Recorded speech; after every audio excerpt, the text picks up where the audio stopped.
Welcome to Hope Starts Here, where our goal together is to see Jesus more clearly and therefore to love him more dearly and to be able then to follow him more nearly.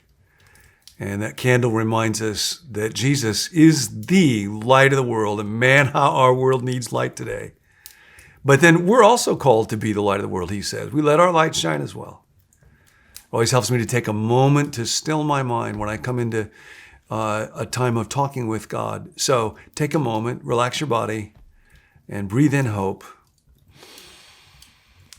And breathe out fear.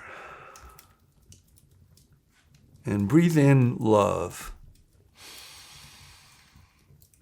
And breathe out resistance to God, so that you have an open will for him. Because today we see obedient Jesus. Jesus, when he's teaching to his disciples, tells them that what he loves to do is to do the will of the Father. He says actually earlier on, when he's talking about the Samaritan woman at the well, that my food is to do the will of my Father. And then here in chapter 5, he talks about how the Father loves him because he keeps the Father's commands.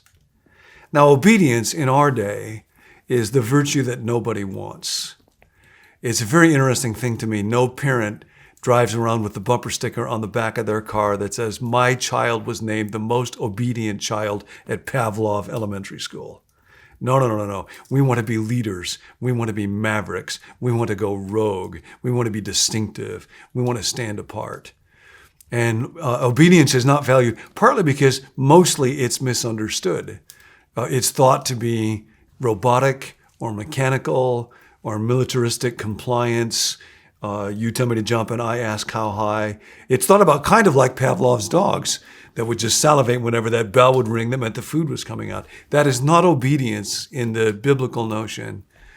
It is not about doing the right thing. It's about becoming the right person. And sometimes, particularly inside the church, we get so busy doing the right thing that we forget to become the right person. Our goal is not to avoid sin or to do certain correct behaviors. It's to become the kind of persons who would not sin even if they could. And that's a different task than just doing what's right and avoiding what is wrong robotically.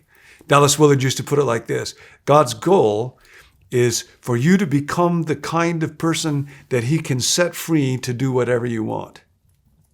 And of course, as soon as we stop and think about this, we realize that must be what God is after, because any parent wants to do that with a child. You don't want a child where every day you have to say to them, now share your toys, give somebody else your money, don't hit this person that you're playing with. You want to raise a child who wants to do good so deeply that you can just set them free and say, go to it, and they do. That's God's goal for the human race. That's God's goal for you, to create the kind of person that he can set free to do whatever you want. And so obedience means creative, risk-taking, courageous, initiating goodness. I love that about Jesus. He wants to be that person that his Father wants him to be. And so to follow him today now, I want to invite you to think about it this way. Do the next right thing. Write the next right email. Greet the next person. Maybe it's somebody that's in your house. Maybe it's somebody that you'll see online. Greet them the way that Jesus would. Whether it's writing an email, whether it's eating, eat the next right thing. Don't eat the next wrong thing. We can all do this all day long. And then we're growing into the kind of persons God wants us to be. And we become the light of the world. I'll see you tomorrow.